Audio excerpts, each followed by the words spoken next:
Hey, this is Kyle with KyleSeagraves.com.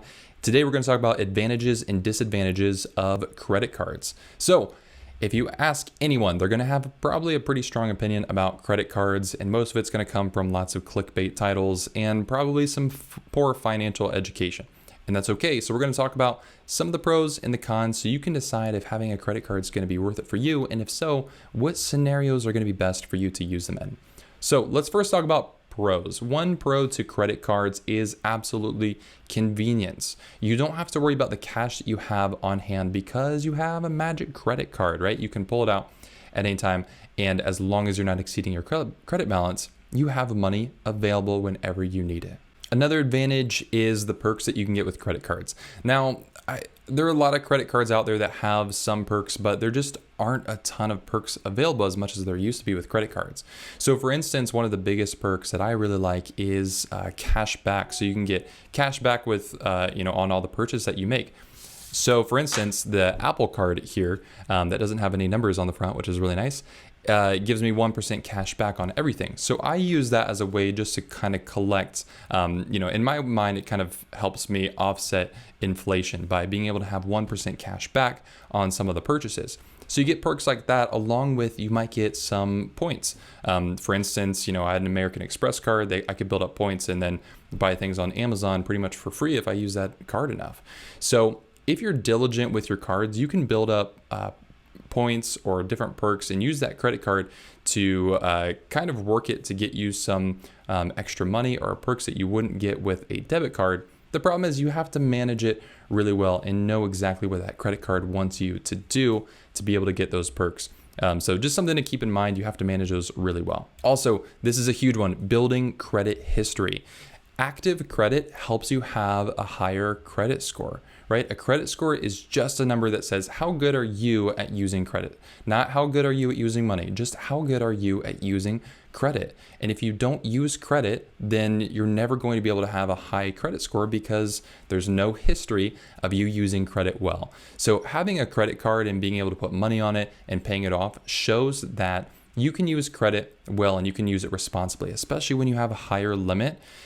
Credit card companies like to see that you have access to credit, but you pay it back and you don't take on a ton of interest, you don't have late payments, and that you're able to afford having a credit card and it's not just this money that's burning a hole in your pocket. Also, credit cards are going to give you fraud protection that is a lot better than debit cards. Debit cards, the biggest problem when it comes to fraud is if somebody steals your debit card. Let's say you have $2,000 in your bank account. Somebody steals your debit card and then they go spend $1,000. You now only have $1,000 in your checking account. That really sucks because you lost a lot of purchasing power. You're probably going to be able to get that money back if you file. It might take a bit of time. But you don't have access to that money. And some debit cards have a little bit tighter restrictions on what they'll be able to give you back if there is fraudulent activity on your card. Credit cards are a lot more lenient when it comes to fraudulent activity. Normally, there's going to be a longer window in which you can report that fraud. And the nice thing about credit card fraud, it's not a nice thing about it, the upside to having a credit card if you do encounter fraud is that money is not affecting your checking account. So you still have access to your money there. It's not depleting anything. All it's doing is borrowing from the future. So that's the biggest benefit you have there when it comes to fraud with credit cards. Now let's move to cons. There are a lot of cons with credit cards. There are some upsides, but mainly the cons I think kind of outweigh a little bit if you're not very careful and responsible with credit cards. And that's because one of the biggest negatives to credit cards is it's so easy to spend, right? I talked about one pro is convenience. One con is convenience. It can be so easy to just pull out that credit card and say, I'm going to pay for whatever I want. Especially if there's a teaser rate, right? If there's, I hear people say this a lot of times. They'll say, I have credit card debt, but it's 0% interest until, for the next 18 months or whatever. It's still debt. It doesn't matter if you're paying interest or not, it's still debt. And what usually happens to those people is they don't pay it off because they weren't able to afford that purchase in the first place. If you can't afford the purchase in the first place with cash, there's no telling that you're going to be able to purchase that in the future with cash, right? So Credit cards can be so easy to use and so easy to rack up debt. And it's easy to get in the mindset that you're always going to be making payments in your life. It's not true. You can get out of consumer debt. Okay, just start by not racking up a bunch of consumer debt. A good rule of thumb here to prevent this is if you have multiple credit cards or even just one, assign that credit card to a specific activity.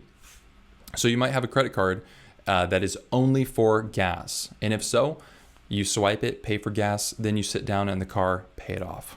Okay, that's a good rule of thumb to make sure that you're building credit, but then not falling into that trap of credit being too easy to use. Another con is interest. Credit card interest is so high. It's ridiculously high. Most of the time, they'll advertise rates that are anywhere from, let's say, 12% up to like 30%. The problem is you have to be wildly qualified to get down to the 15% range. And even then, 15% is ridiculously high interest that continues to compound the more that you don't pay it. So most people are going to run into credit interest that's going to be in upwards of 20 to 25% interest on that debt.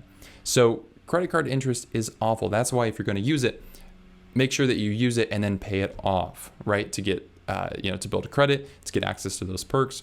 Don't use it as a way to just delay expenses, right? Credit cards do not give you free money.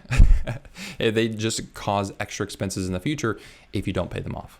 Along with interest are fees. Sometimes credit cards have fees that they require annually to keep that account open. And the reason they have fees is to help them offset expenses and things like perks that the credit cards would offer.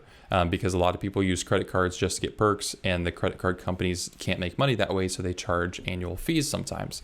So this is something that really is a bummer. I had a credit card that had a $95 annual fee, and I'd never used it at all. And so it was really disappointing to get that alert and say, like, I had a $95 cost for this credit card that I wasn't using at all. So make sure that you're aware of the annual fees and you track them down on a calendar or in your budget to make sure that you know they're going to come up, and make sure that your credit cards are worth it. If it's going to cost you $100 a year, your credit card better be paying you back $100 a year at least in cash back or other perks.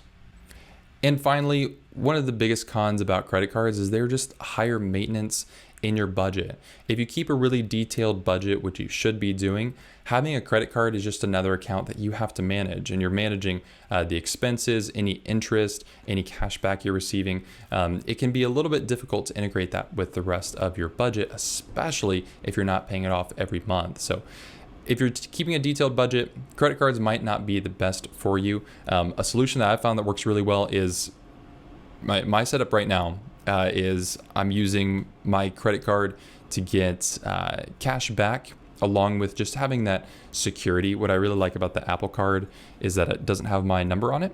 Like, you can't see any account information here. So you can't use it as well as another credit card with a bunch of numbers on it. So I've been using that and then paying it off every month and then tracking it in my budget to function like a cash account, so that every time I swipe this, it functions as if I took out cash from my checking account. And that works really well for me to kind of be able to manage the advantages and disadvantages of those of credit cards, right? I can build credit with it, I can take the perks with it, but I'm not tempted to fall into a lifestyle of using credit without paying it off. So I hope this gives you a good idea of some advantages and disadvantages of credit cards. Credit cards are a really good option to help you continue building credit and really establishing credit over a long period of time. And it can help you, work against things like inflation, right? If inflation is going to push us up 2% every year, having a cashback card that gives you 1% is just going to add some of that protection to make sure your money is working, even if it's not in an investment account. Okay, if you have any questions, let me know, and I'd love to answer them for you. Thanks so much for watching.